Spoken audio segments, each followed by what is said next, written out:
Assalamualaikum warahmatullahi wabarakatuh. Alhamdulillahirabbil alamin. Assalatu wassalamu ala nabiyyina Muhammadin wa ala alihi wa sahbihi ajma'in. Pemirsa TV-mu yang berbahagia, kita berjumpa kembali dalam acara Tarjih Menjawab.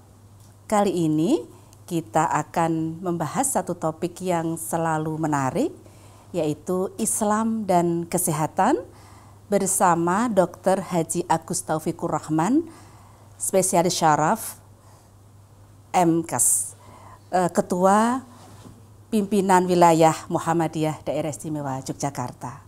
Assalamualaikum Dr. Agus. Waalaikumsalam warahmatullahi wabarakatuh. Dokter? Alhamdulillah. Harus selalu sehat ya Pak Agus ya. Sehat? Alhamdulillah, baik. Iya, tadi sudah kami antarkan bahwa topik kita kali ini adalah Islam dan Kesehatan, Pak Agus ya. Saya kira memang Islam sangat memberikan perhatian lebih terhadap kesehatan. Iya, betul. Bagaimana pandangan Islam sendiri terhadap kesehatan, Pak Agus? Oke. Jadi kita orang Islam harus memahami bahwa kesehatan ini adalah bagian dari rahmat Allah. Di antara rahmat-rahmat yang lain. Dan bagi kita nikmat sehat ini harus kita syukuri, kita jaga. Karena dalam kenyataannya menurut sabda Rasulullah, ni'matani mahbunun fihi ma katsirum minan nas. Ada dua nikmat yang kebanyakan manusia lalai tidak mensyukurinya dengan baik. Rasul menjelaskan dua nikmat itu adalah as-sihah dan yang kedua al-faragh. Nikmat sehat dan nikmat sempat itu. Kadang kita menyadari betapa pentingnya nikmat sehat ini ketika kenikmatan itu sedang diambil oleh Allah. Orang bisa menyadari bahwa duduk itu nilainya luar biasa ketika orang sedang tidak bisa duduk. Di rumah sakit bagi pasien yang pasca operasi misalkan Mbak Evi, betapa menanti kesempatan diperbolehkan duduk. Sementara kita yang sudah biasa kadang tidak menganggap itu penting. Bagi saudara-saudara kita merasa berjalan itu capek, menyusahkan. Tetapi oleh saudara kita yang sedang sakit, stroke misalkan, betapa ingin untuk bisa kembali berjalan. Oleh karena itu, ketika nikmat sehat ini masih diberikan oleh Allah, mari kita jaga dengan baik. Sebagaimana pesan Rasulullah, di antara pesan ightanim khamsan qabla khamsin, salah satunya adalah sihhataka qabla syakomika. Jaga sehatmu sebelum sakitmu. Dalam pepatah Ahli Hikmah menyebutkan, sehat itu bukan segala-galanya. Tapi segalanya tidak bisa dinikmati kalau kita sudah tidak sehat. Orang kaya sekalipun kalau sedang sakit, masuk rumah sakit paling dapat tempat tidur 80 kali 2 meter. Tidak bisa menikmati tempat tidur di rumah yang seperti itu. Ketika orang itu sudah tidak sehat, sekalipun kekayaannya melimpah, dia tidak bisa menikmati makanan-makanan yang dia bisa beli. Maka penting kita untuk menjaga kesehatan itu. Jadi yang pertama kita harus memahami kesehatan itu adalah anugerah dari Allah, rahmat Allah, maka kita syukuri dan kita jaga. Kemudian tentang tadi ya, sehat ya, itu apa ada Pak Agus ya, sikap-sikap kita yang kemudian itu mengabaikan kesehatan itu. Jadi memang kadang nikmat itu kan seperti yang kami sampaikan di awal, ketika ada itu tidak kita rasakan karena memang rutinitas ada gitu. Tapi begitu diambil baru kita merasa kehilangan. Oleh karena itu sikap kita orang Islam apabila diberi anugerah sehat, yang pertama adalah gunakan nikmat sehat itu sebagaimana Allah inginkan terhadap sehat itu. Artinya kalau kita diberi sehat, harusnya itu menjadi modal awal kita semakin taat kepada Allah. Sudah dikasih sehat, maka sholatnya jadi bisa nikmat. Karena kita sehat, maka kita bisa beribadah dengan mencari nafkah untuk keluarga. Karena kita sehat, bagaimana kita bisa melayani kebutuhan keluarga, tetangga, dan juga masyarakat. Jadi menggunakan kenikmatan sehat itu sebagaimana Allah inginkan terhadap kenikmatan itu. Yang kedua, sebagaimana kita mensyukuri nikmat, maka yang kedua, kita jaga kenikmatan itu agar senantiasa Allah berikan terus-menerus sebagai sikap syukur itu. Jadi ketika sudah diberi sehat, maka kita jaga betul agar kesehatan itu tetap ada. Maka aktivitas-aktivitas kita usahakan aktivitas-aktivitas yang menghadirkan nikmat sehat itu tetap ada. Maka nanti kita akan mempelajari bagaimana Rasulullah menjaga sehat itu. Apa contoh-contoh akhlak Rasulullah, keseharian Rasulullah yang kalau dihubungkan dengan ilmu kesehatan sekarang sangat erat hubungannya. Kemudian yang ketiga, manakala nikmat sehat itu sedang dicabut, Allah menganugerahkan kita sakit, yang pertama yang kita lakukan ya sabar. Bahwa ini memang Allah sedang memperingatkan kita dengan sakit.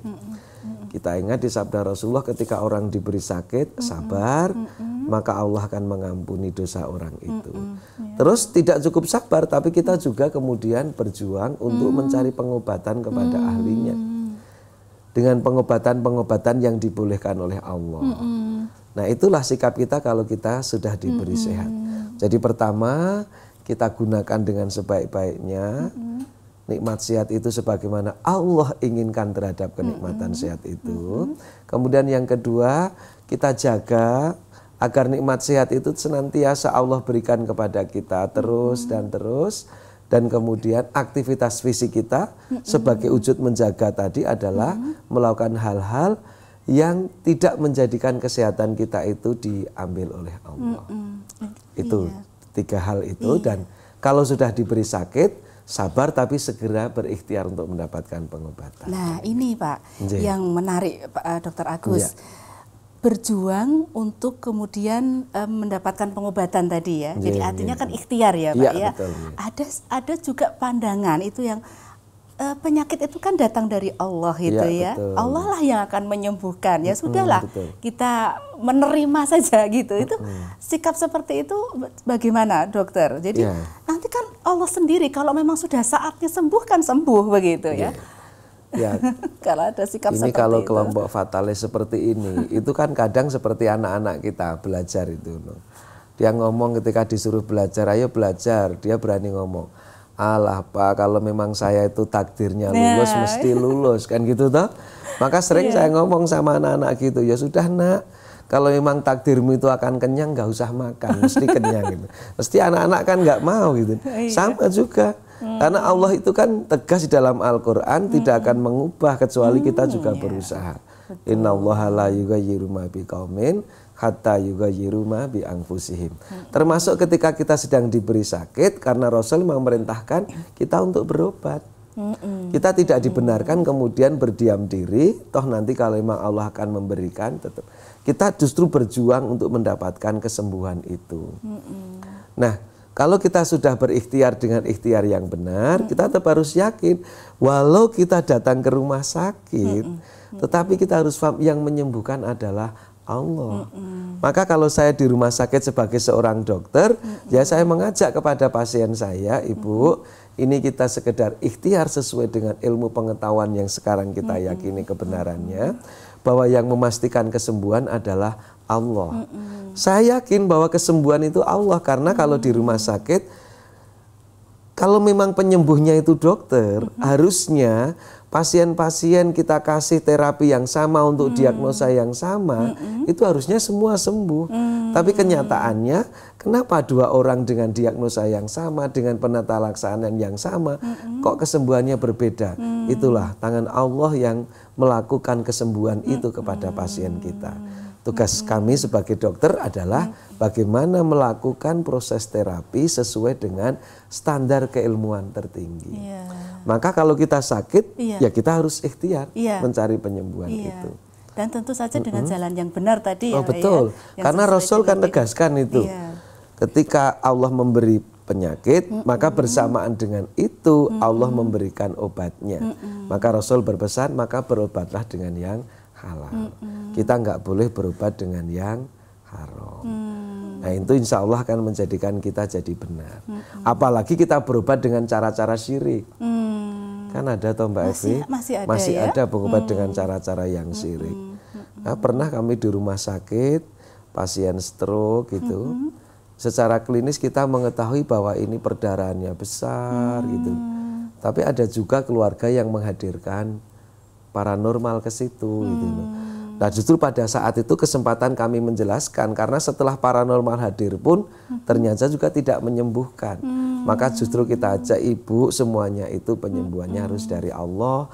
Maka jangan sampai ketika keluarga kita di akhir hayatnya malah bercampur dengan hal yang dilarang oleh Allah. Itu penting, Mbak. Iya, penekanannya seperti itu ya, Pak. Jadi tadi dengan kata lain bahwa selain juga berikhtiar, kita juga bertawakal ya, Pak ya. Oh iya, betul, ya, harus kalau itu. Itu ya. Nah, yang mungkin sekarang di masyarakat itu sering memahami, apakah betul kalau pengobatan yang Islami itu hanya yang dari herbal-herbal itu gitu. Terus pengobatan rumah sakit seperti PKO itu dianggap bukan pengobatan Islami gitu.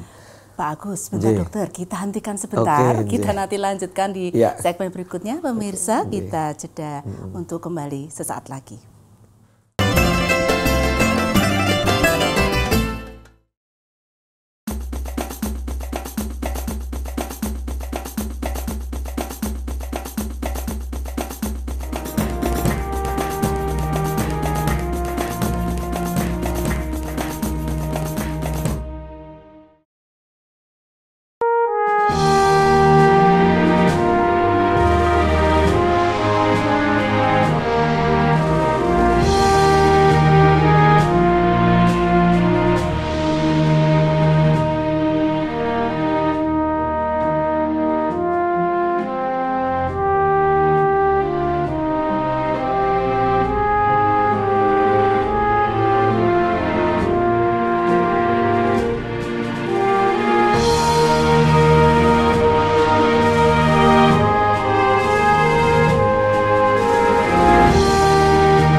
Universitas Ahmad Dahlan adalah perguruan tinggi Muhammadiyah yang unggul dan mampu beradaptasi terhadap perubahan global dan secara berkelanjutan menghasilkan lulusan yang berdaya saing tinggi dan mampu menjaga moral and intellectual integrity dalam kehidupan.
안녕하세요. 제 이름은 권가민이라고 합니다.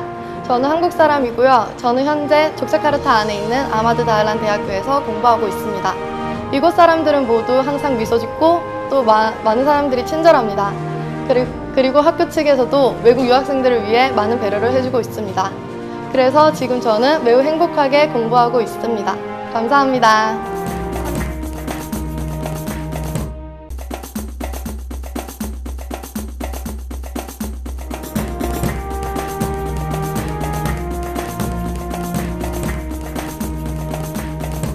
Mam na imię Kasia. Przyjechałam tutaj z Polski w ramach programu Dharmasistwa, żeby uczyć się języka indonezyjskiego na Uniwersytecie Ahmad Dahlan.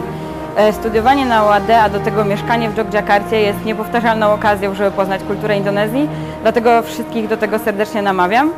A Indonezyjczycy na pewno Wam w tym pomogą, ponieważ jest to najbardziej pogodny i radosny i pomocny naród świata.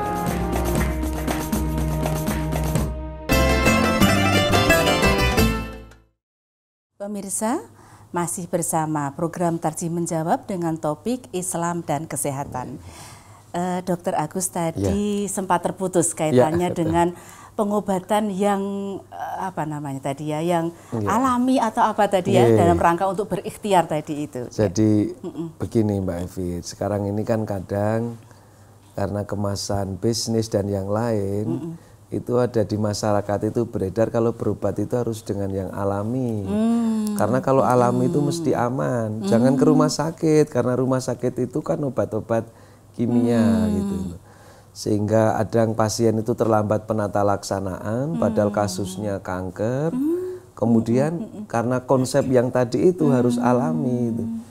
Bahkan kadang di masyarakat ada yang misalkan pokoknya nggak boleh imunisasi. Kalau sakit itu pokoknya hanya dikasih madu gitu. Karena kan kalau yang itu nggak boleh. Bayangkan kalau pengobatan itu hanya madu, habatus sauda atau bekam. Ketika bayi lahir tidak punya anus, Mbak Evi, mau dikasih madu berapa kilo? Nggak bisa. Atau dibekam berapa kali? Kalau nggak punya anus ya pengobatan sekarang dikasih penata laksanaan bedah dengan dibikinkan anus buatan. Anus buatan, iya. Apalagi yang kadang niatnya sebetulnya bagus, kembali ke alam, tapi kadang propagandanya kebablasan. Jangan mengobat dengan barang kimia karena kimia itu tidak aman, pakailah alami, yang alami mesti aman. Karena kalau alami tidak ada efek samping, maka pakailah herbal kan seperti itu. Ya, tidak semuanya benar. Karena kalau orang bilang semua alami tidak ada efek samping, kita tahu bahwa cabai itu alami, Mbak. Tapi efek sampingnya apa? Mules, toh, mencret gitu. Yang namanya gadung alami, jamur alami, tapi salah masak jadi racun. Terus kalau orang bilang bahwa kimia itu berbahaya, kita tahu ketika sekolah dulu air putih itu barang kimia. Rumusnya saja H2O. Coba kalau kita tidak minum air putih, tidak masak menggunakan air putih, malah berbahaya. Sebetulnya kalau pengen lengkap itu kan kimia alami lebih aman daripada kimia sintetis, itu baru benar. Terus kalau mengatakan bahwa pengobatan rumah sakit itu bukan dari pengobatan yang diperbolehkan Islam, kita tahu bahwa bapak kedokteran modern itu kan Ibnu Sina. Bahkan kitabnya Ibnu Sina The Qanun fit Tibb itu diterjemahkan lebih dari 14 kali, dicetak ulang di Eropa sebagai rujukan fakultas kedokteran di Eropa sampai abad 17. Artinya justru dulu para dokter-dokter muslim yang mengembangkan terapi-terapi awal itu. Jadi jangan sampai kita terjebak kemudian malah kita jadi salah gitu. Oleh karena itu yang penting ikhtiar dengan benar kepada ahlinya dan tidak boleh berobat dengan yang haram. Itulah prinsip pengobatan kita. Iya, ini informasi yang sangat mencerahkan ini Pak ya, mencerdaskan ya. Iya, kita lanjutkan Pak. Tadi disinggung sedikit ya tentang cara Rasulullah tadi Rasulullah menjaga kesehatan itu.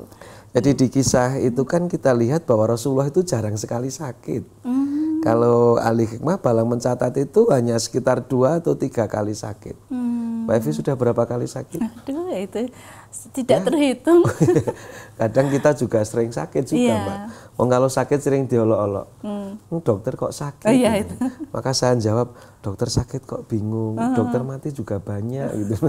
Kalau perilaku kita itu tidak dengan benar, apapun profesi bisa kita sakit. Maka kita berusaha untuk mengikuti Rasulullah yang sampai 63 tahun Yosua beliau ternyata jarang sekali sakit.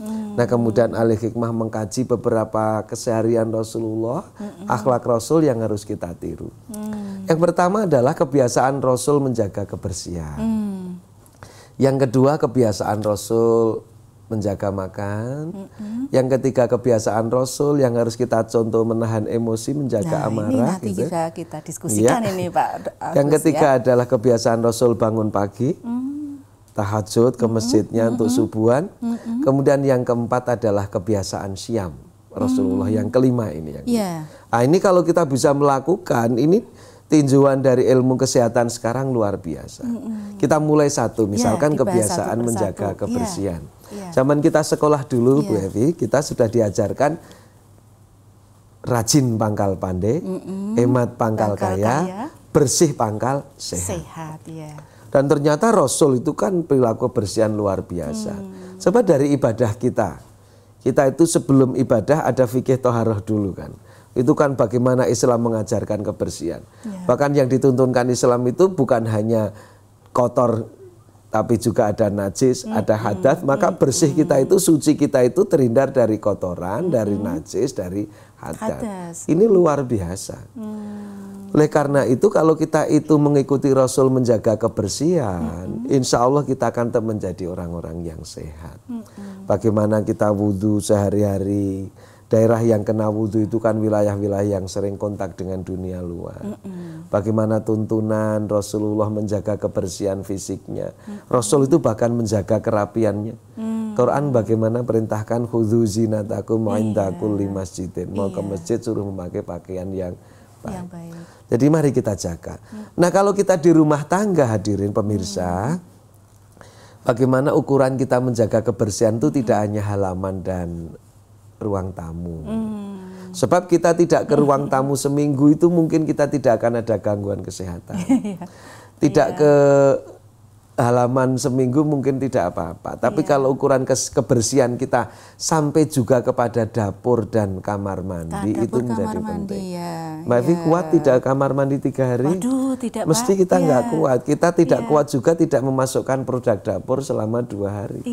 Karena itu berhubungan maka kita jaga bersihnya, kita jaga dari hal-hal yang tidak baik. Jadi kita lihat ukurannya di rumah tangga gitu. Dalam artian yang benar, jangan yang salah loh Mbak Evi. Kalau yang salah seperti apa Pak? Kantormu itu kamar mandinya bersih sekali. Saking bersihnya air saja tidak ada. Itu berarti itu bersih yang tidak benar. Gitu, Pak. Tadi kita bikin kamar mandi kita itu bersih. Kita bersyukur kalau kita di beberapa masjid sekarang masjidnya bersih. Tempat wudhunya menyenangkan. Itu yang pertama. Kita cek nanti yang ada perintah menjaga kebersihan, yang dicintai orang yang menjaga kebersihan dan kesucian. Al-Quran kan Allah yuhibbut tawwabina wa yuhibbul mutatahhirin. Jangan sampai orang Islam malah kehilangan sikap. Nah, justru ini Pak, dapur dan kamar mandi ini sering karena tempatnya kan di belakang. Nah, kalau dulu ada falsafah Jawa itu Mbak, kalau mau melamar itu ada telik sandi yang ke belakang. Gitu Pak. Itu melihat gimana jemurannya rapi atau tidak, gimana dapurnya bersih atau tidak, kamar mandinya. Sebab kalau jemurannya sudah rapi, sudah bisa ukuran. Umumnya kan kita itu dapurnya bisa rapi. Kok maksudnya ruang tamunya rapi. Tapi begitu ke dapur atau ke jemuran kan seperti itu, Mbak. Nah itu pertama mari kita ngikut Rasul menjaga kebersihan. Yang kedua adalah cara Rasulullah menjaga sehat dengan mengatur makan, pola makan. Bagaimana orang Islam makan? Kalau mengikuti Rasul sesuai dengan Al-Quran, yang kita makan itu dari rezeki Allah halalan thayyiban. Halal dan baik itu menyatu. Nah bagaimana kita Mbak Evi memahami halal dan thayyib ini? Kalau halal kan bayinun, sudah jelas. Dan yang haram juga sudah jelas. Dan kalau kita baca selanjutnya, kita disuruh meninggalkan yang mutasyabihan. Karena ternyata dari kajian-kajian, halal yang diharamkan itu ternyata mendatangkan mudorot. Khomer misalkan, itu kan jelas karom. Betapa sekarang ini orang hancur kehidupannya karena khomer. Kita lihat sekian banyak anak muda kita hancur karena khomer. Jadi kita hindari yang haram karena memang ada mudorotnya. Pernah seorang pakar anatomi, dosen anatomi dari Universitas Gadjah Mada, Bapak Dr. Ahmad Waktik prakteknya menceritakan ketika orang itu makan daging-daging yang haram, hati-hati karena semuanya membawa pesan DNA sendiri. Jangan sampai kemudian kita ikut-ikutan rusak karena makan makanan yang tidak halal tadi. Jadi yang halal kita yang makan karena yang halal insya Allah memberi barokah dan kemanfaatan yang baik. Terus bagaimana kita memahami yang thayyib gitu. Orang yang memahami yang thayyib itu yang baik tampilannya atau gizinya. Tapi makna yang lain dari thayyib adalah bagaimana kita memahami bahwa makanan yang thayyib itu kalau kita makan dampaknya ke kita itu baik. Jadi kita kasih contoh pilihan halal dan thayyib Mbak Evi. Mbak Evi, kalau gula itu hukum aslinya apa? Boleh. Boleh, halal kan? Halal, iya. Tidak ada larangan yang mengharamkan. Iya. Tapi kalau saya ini penderita diabetes mellitus, gula murni itu jadi tidak thayyib. Maka sebaiknya kita tidak mengkonsumsi karena yang kita konsumsi harus halal dan thayyib. Kopi hukum aslinya apa? Boleh. Boleh, halal. Tapi kalau kita penderita hipertensi, ya tidak bagus kita mengkonsumsi kopi, maka kopi tidak thayyib. Maka kalau kita prinsip makan itu halal dan thayyib, insya Allah baik. Itu yang pertama ya. Yang pertama prinsip halal dan thayyib. Nah, prinsip yang kedua, la tusrifu, tidak berlebihan. Ini saya kira nanti kita lanjutkan Pak. Menarik soal ini, masih ada beberapa hal yang perlu didiskusikan. Kita istirahat sebentar. Pemirsa, kita akan kembali sesaat lagi.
Universitas Ahmad Dahlan Internationally Recognized University。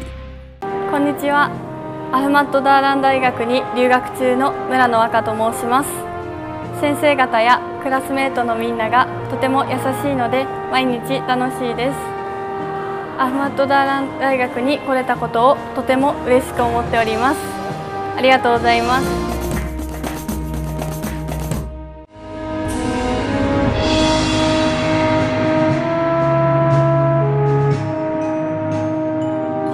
Universitas Ahmad Dahlan adalah perguruan tinggi Muhammadiyah yang unggul dan mampu beradaptasi terhadap perubahan global dan secara berkelanjutan menghasilkan lulusan yang berdaya saing tinggi dan mampu menjaga moral and intellectual integrity dalam kehidupan.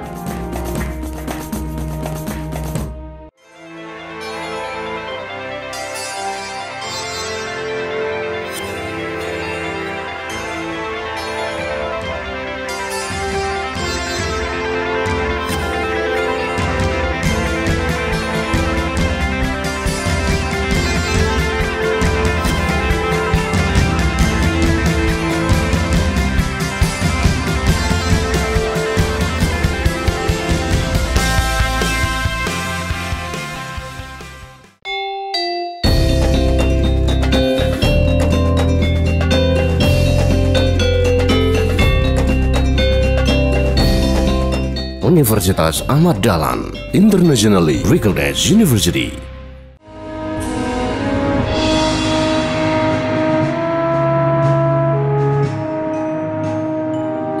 Universitas Ahmad Dahlan adalah perguruan tinggi Muhammadiyah yang unggul dan mampu beradaptasi terhadap perubahan global dan secara berkelanjutan menghasilkan lulusan yang berdaya saing tinggi dan mampu menjaga moral and intellectual integrity dalam kehidupan.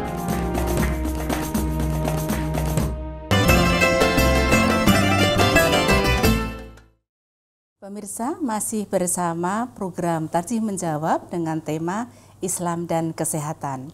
Dr. Agus, mari kita lanjutkan. Tadi terpotong tentang kebiasaan Rasulullah. Makan ya. Tadi makan ya. Tentang jadi kita makan. tadi sampai harus makan itu halal, menyatu antara halal dan thayyib. Iya. Jadi jangan sampai makanan kita itu tidak toyib. Jadi maka prinsip toyib dan halal ini menjadi penting. Yang kedua, Rasulullah mengajarkan makan sesuai perintah Al-Quran tidak berlebihan. Jadi bagaimana kita makan seperti Rasul, makan kalau lapar, berhenti makan sebelum kekenyangan. Jadi kalau kita itu lapar, itu aslinya sinyal dari tubuh kita bahwa tubuh kita membutuhkan asupan energi lagi.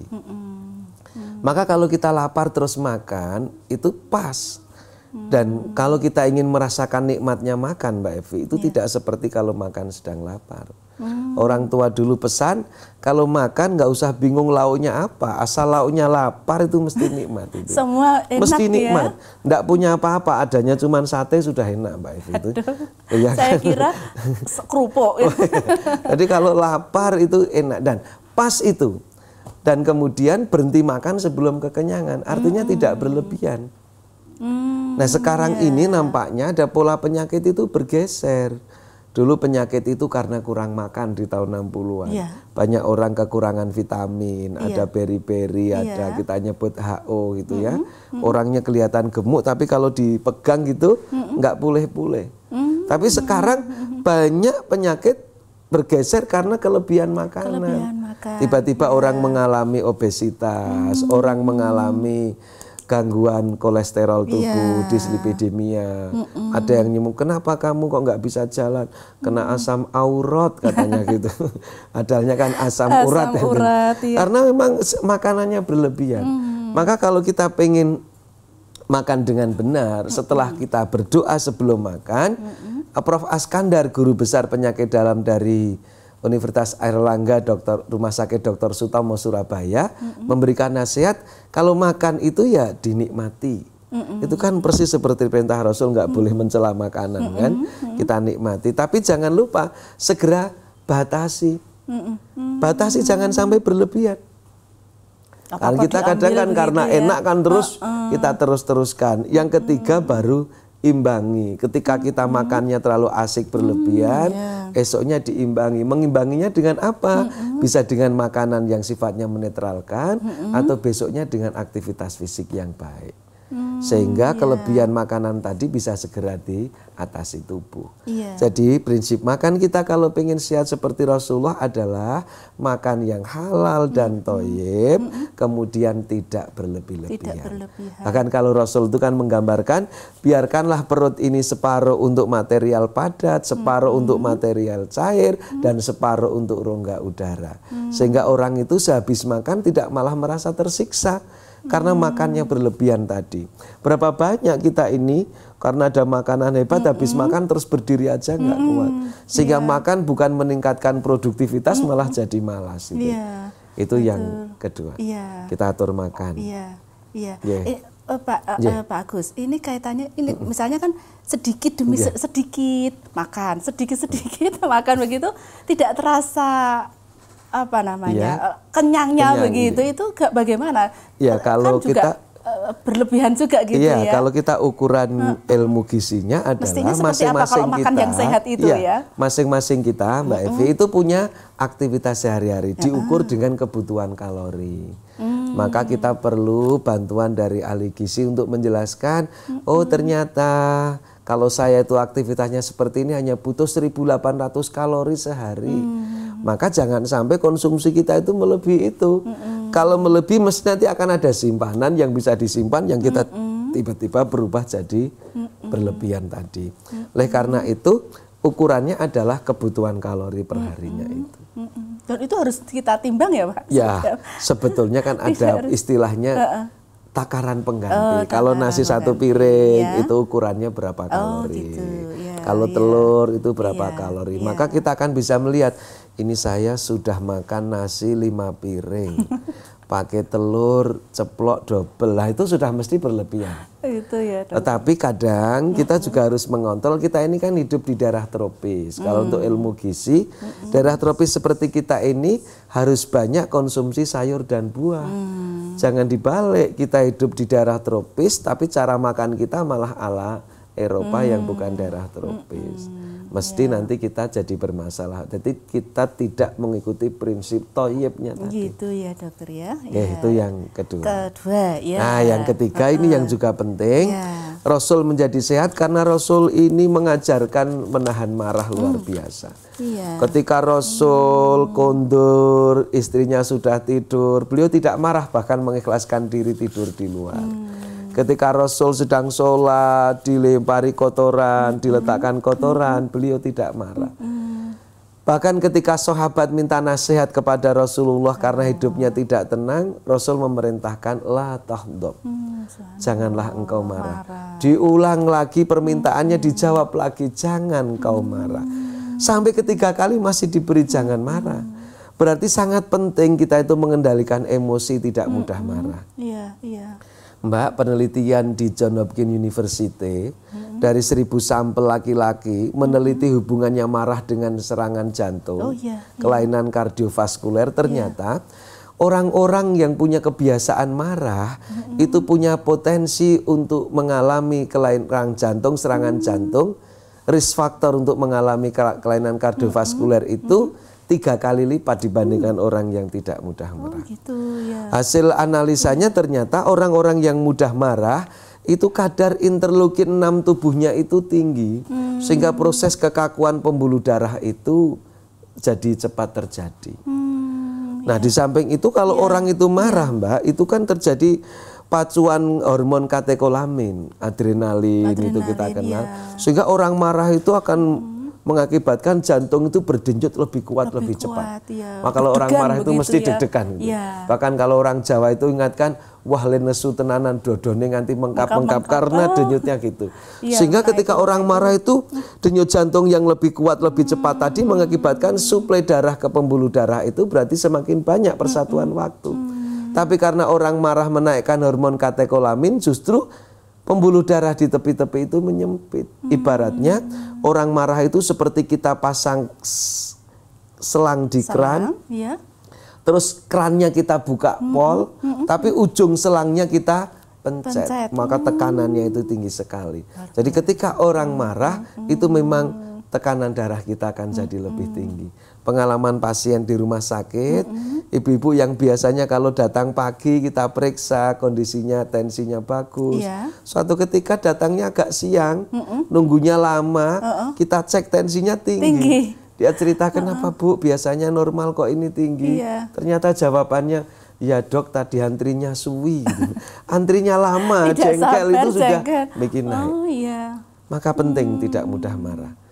Orang sering menyampaikan gambaran sederhananya, hati-hati dengan marah. Marah 5 menit itu bisa menurunkan kekebalan tubuh 6 jam. 6 jam dokter. Oleh karena itu mari kita berusaha untuk tidak marah agar kita bisa sehat seperti Rasul.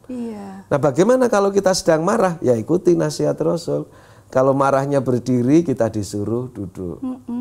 Bukan dibalik. Rapat sambil duduk marah malah berdiri. Kan pernah itu orang sidang marah terus berdiri bawa botol isi air padahal terus ingin dipakai mukul pimpinan sidangnya. Itu yang bahaya. Kalau orang marah duduk itu pun kalau masih berdebat paling kan dudang-duding Mbak. Tidak ada clash fisik gitu. Kalau duduk masih marah kita tidur. Mbak Evi pernah lihat orang bertengkar sambil tidur itu kan mesti nggak enak. Tidur mesti energi marahnya semakin turun. Nah kalau masih marah kita ingat itulah setan yang menggoda kita. Karena setan itu terbuat dari api, ya api matinya dengan air. Segera berwudu. Maka yang ketiga, menjaga sehat dengan tidak mudah marah. Bisa? Biasanya kalau harus di rumah itu yang sering marah ibu-ibu atau para istri Mbak Evi? Tidak ada perbedaannya pertanyaannya Pak. Biasanya malah bapak-bapak ya. Gitu. Hati-hati bapak-bapak karena penelitian di Johns Hopkins tadi sampelnya adalah kelompok laki-laki. Jadi mari kita tidak mudah marah. Gitu. Karena begini dokter, kalau kita sedang kesel gitu ya dokter, ada yang kemudian udah ungkapkan saja gitu, keluarkan saja gitu. Ada semacam itu dokter. Nah kayak nanti perlu ada materi manajemen marah. Ada ya. Nanti kita berlanjut ke topik yang karena memang menarik ini Terus yang keempat, tadi kebiasaan Rasul tadi adalah bangun pagi. Bangun pagi ya. Jadi malamnya itu jadi tidak sampai bangunnya itu lebih awal, tidak sampai kelewat ke sini.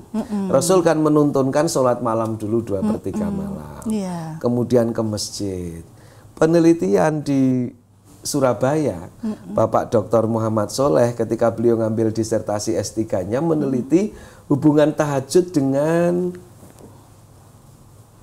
kesehatan fisik. Oke, Pak, ini saya kira menarik ini. Nanti ini pembahasannya akan panjang mestinya. Kita jeda sebentar, pemirsa, nanti akan kita kembali lagi setelah ini.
Universitas Ahmad Dahlan adalah perguruan tinggi Muhammadiyah yang unggul dan mampu beradaptasi terhadap perubahan global dan secara berkelanjutan menghasilkan lulusan yang berdaya saing tinggi dan mampu menjaga moral and intellectual integrity dalam kehidupan.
안녕하세요. 제 이름은 권가민이라고 합니다. 저는 한국 사람이고요. 저는 현재 족자카르타 안에 있는 아마드 다알란 대학교에서 공부하고 있습니다.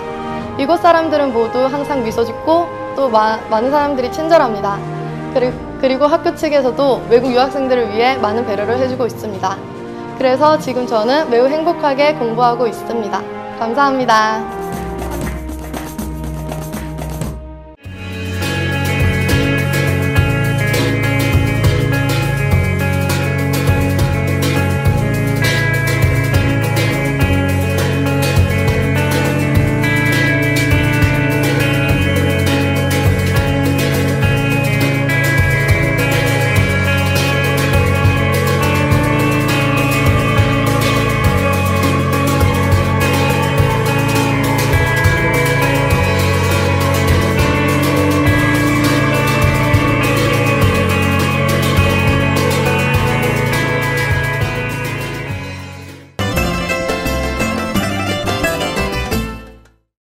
Pemirsa TVmu masih bersama kami, Tarjih Menjawab dengan topik Islam dan Kesehatan. Kita lanjutkan Dr. Agus tentang keistimewaan bangun pagi ya dari cara Rasulullah menjaga kesehatan. Ya, tahajud. Jadi kalau bangun kita lebih awal didahului dengan tahajud. Tadi kita sampaikan ketika Dr. Muhammad Soleh melakukan penelitian untuk disertasi doktor beliau di Fakultas Kedokteran Universitas Airlangga Surabaya meneliti kebiasaan tahajud hubungannya dengan kesehatan fisik.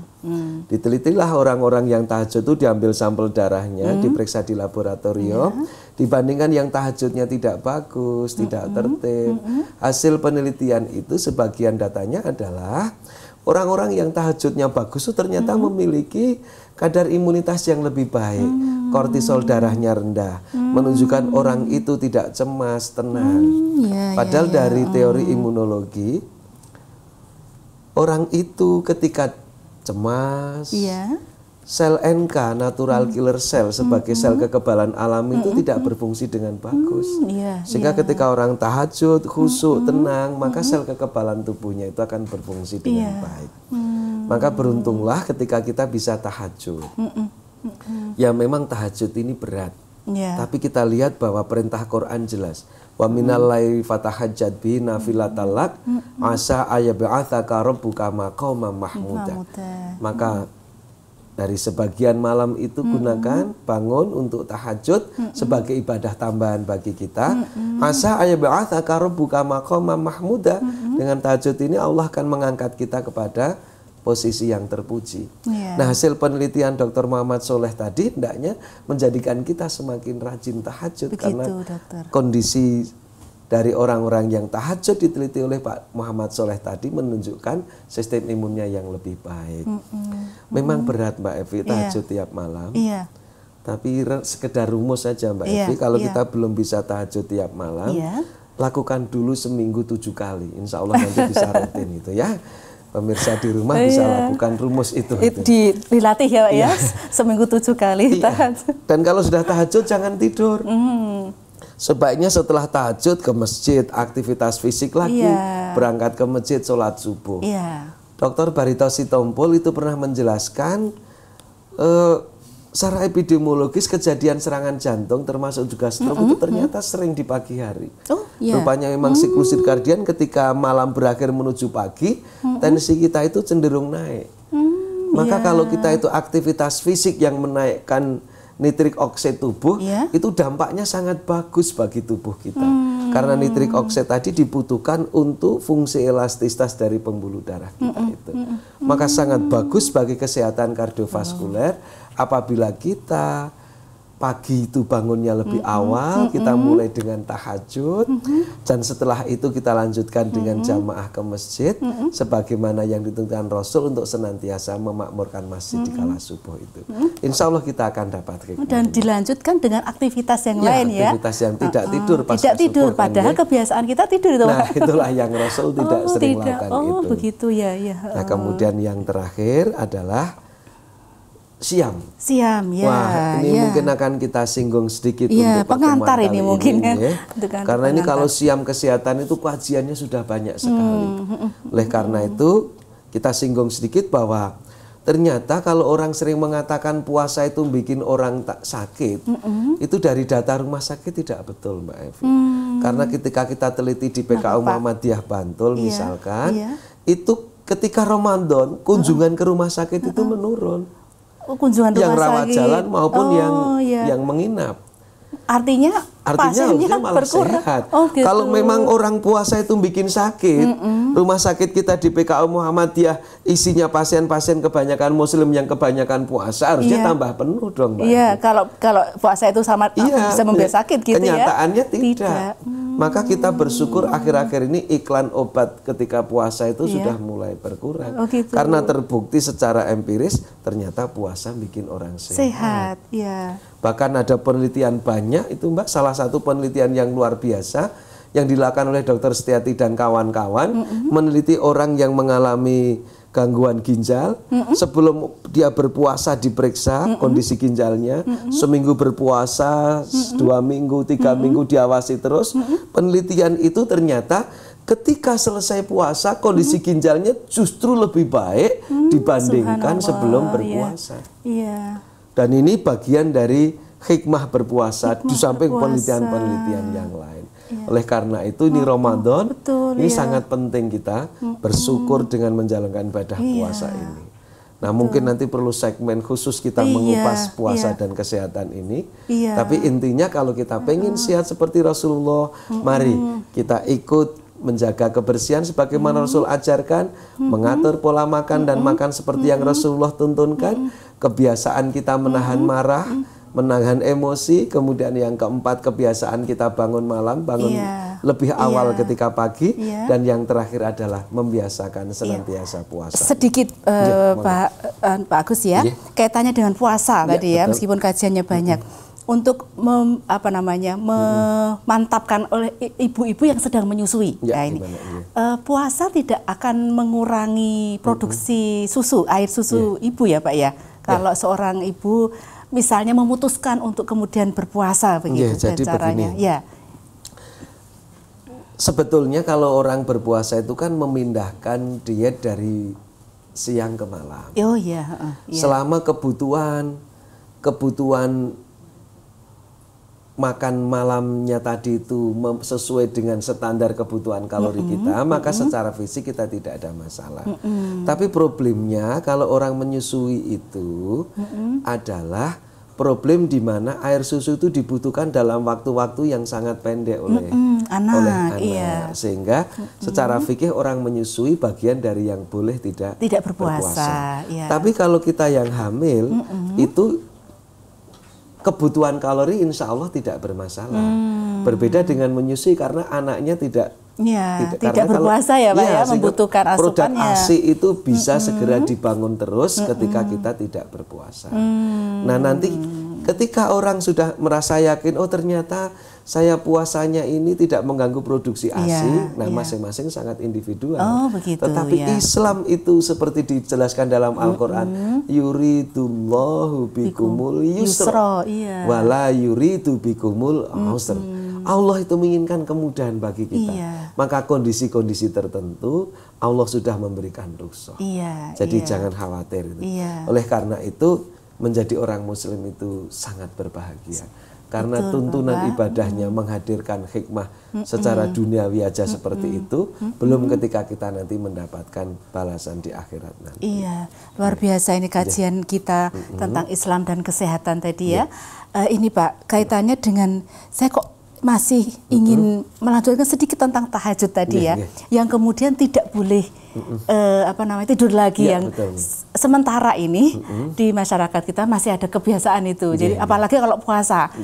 Puasa itu tidurnya orang puasa itu juga termasuk ibadah Itu seperti apa Pak? Kemudian sebaiknya kemudian tetap melakukan aktivitas, bahkan misalnya kalau puasa itu boleh tidak berolahraga misalnya begitu. Nah, itu jadi kemudian menghentikan semua aktivitas fisik gitu. Jadinya kayak agak malas malahan begitu. Kalau para pemirsa habis sahur tidur, nanti bisa dirasakan lebih lemes. Ya kan? Bangun tidur itu jadi aras-arasan. Maka Rasulullah habis sahur itu beliau tidak tidur, bahkan di riwayat beliau berhenti antara sahur dan subuh itu kalau baca Quran 50-an menit gitu. Jadi Rasul memang tidak menurunkan tidur habis makan sahur itu. Dan ternyata kalau kita tidur habis sahur, maka nanti justru kita jadi dalam kondisi yang lebih tidak fit. Nah bagaimana, apakah pas puasa itu kita boleh berolahraga? Boleh, tetap boleh berolahraga. Hanya kalau olahraga kita itu banyak mengeluarkan keringat, sebaiknya olahraga itu dilakukan di sore hari. Kalau mengeluarkan keringat. Jadi ketika olahraga kita itu berkeringat banyak, agar nanti kalau cairan kita banyak yang terbuang, kita segera bisa berbuka untuk mengganti cairan itu. Tapi pada dasarnya tidak masalah olahraga. Mbak, kalau kita itu berpuasa, laparnya itu kan ketika kita jam 10, jam 12, jam 2 itu kan puncak-puncaknya lapar. Karena memang itu sumber energi yang dari kita makan ketika sahur sudah habis. Tapi ingat, 1 jam setelah itu kita pegang badan kita, terasa hangat. 1 jam setelah? Coba setelah jam 2 itu, asar itu kan kita sudah mulai hangat. Itu pertanda bahwa tubuh kita telah merombak cadangan makanan yang ada di tubuh kita. Sederhananya begitu. Sehingga yang tadinya ketika jam 2 lemes, setengah 4 itu kita sudah seger lagi. Itu kan kita rasakan. Kita lihat itu teman-teman di kantor itu kalau jam 2 lemes, tapi nanti begitu jam setengah 4 mulai kuat lagi karena tubuh kita sudah merombak cadangan makanan. Maka kalau olahraga yang agak berat ya lakukan di jam-jam itu. Jam itu pagi? Kalau pagi ya masih kuat, tapi nanti malah ketika kan jadi kita lebih cepat lemesnya. Sebaiknya tidak pagi kalau olahraga untuk pas masa yang puasa mengeluarkan berkeringat banyak tadi. Iya, baik. Dokter ya, tadi tentang apa namanya menahan marah tadi ya, itu sebaiknya apa yang perlu kita siapkan supaya kita tidak mudah marah gitu ya, karena memang kondisi kita masalah banyak sekali gitu ya. Ada nasihat yang bijak, gitu, Mbak Evi, ada nasihat yang bijak. Kita tidak bisa mempengaruhi apa yang terjadi di luar, apa yang mereka lakukan terhadap kita, tapi yang bisa kita pengaruhi adalah sikap kita terhadap kejadian-kejadian itu. Jadi itu yang penting. Jadi ketika, aduh kok tiba-tiba dia marah toh, tapi saya bisa ngontrol. Jadi itu yang pertama. Yang kedua, kita harus bertanya, kalau marah ini menyelesaikan masalah enggak? Sedih ini menyelesaikan masalah apa enggak? Karena marah, sedih itu bagian dari emosi negatif, padahal emosi negatif jelas sangat tidak baik bagi kesehatan tubuh kita. Ada teman, memang kalau marah menyelesaikan masalah. Saya kasih contoh sederhana, ada gelas pecah. Orang tuanya terus marah sama anaknya. Apa yang terjadi? Apa gelasnya dia kehilangan gelas pecah, habis itu hati anaknya ikut pecah. Tidak menyelesaikan masalah. Oleh karena itu penting kita untuk menahan marah. Bahkan Rasulullah berpesan, la tahdhab walakal jannah. Gitu, baik, ini segmen terakhir Pak. 2 menit ini mohon untuk bisa menyimpulkan apa yang sudah kita bahas ya. Para pemirsa yang dirahmati Allah, jadi kita faham bahwa kesehatan ini anugerah Allah. Maka mari kita syukuri sebagaimana Rasul pesan, jaga sehatmu sebelum sakitmu. Mari kita gunakan kenikmatan sehat selagi ada dengan sebaik-baiknya untuk semakin taat kepada Allah. Dan kalau kita pengen sehat, mari kita contoh perilaku sehari-hari Rasulullah, di mana Rasul senantiasa menjaga kebersihan, Rasul menjaga pola makan, Rasul menjaga amarahnya, tidak mudah marah beliau. Dan yang ketiga, yang keempat, Rasul kebiasaan bangun lebih pagi, lebih awal lagi, dengan dimulai tahajud dan memakmurkan masjid di kala subuh tentunya yang kita lakukan. Dan yang keempat adalah kebiasaan, yang kelima adalah membiasakan diri menjalankan ibadah puasa. Seusai Ramadan nanti, mudah-mudahan kita masih bisa menjalankan ibadah puasa Syawal dan juga puasa-puasa sunnah yang lain. Itulah hal-hal yang harus kita lakukan. Dan ketika kita sakit, perintah Rasulullah adalah bersabar dan kemudian berobat dengan cara yang benar, mencari obat dengan obat yang halal. Insya Allah, Allah meridhoi langkah-langkah kita menjaga kesehatan itu. Iya Pak Agus, terima kasih Dr. Agus atas kajian yang mencerahkan ini. Nanti lain waktu kita sambung pada topik yang lain. Insya Allah. Pemirsa, demikianlah perjumpaan kita. Kita akan bahas, kita akan sambung dengan topik yang lain yang menarik juga. Billahi taufiq wal hidayah. Wassalamualaikum warahmatullahi wabarakatuh. Waalaikumsalam. خليني حدك واحميني ياللي من العمر اغلى عجناح الهوى لاقيني وشوف سنيني عم تحلى لما تقلي انسى وجودي ودقة قلبي هي خدودي حياتي بهواك موعودي وحداني يا وحداني ورجوعك حررني. أهلا وسهلا بالعزيز الغالي بعدك عني يا ما سهرني ليالي بفديك بروحي ودمي وعمري الباقي تلون أيامي وتبقى العمر قبالي. أهلا وسهلا بالعزيز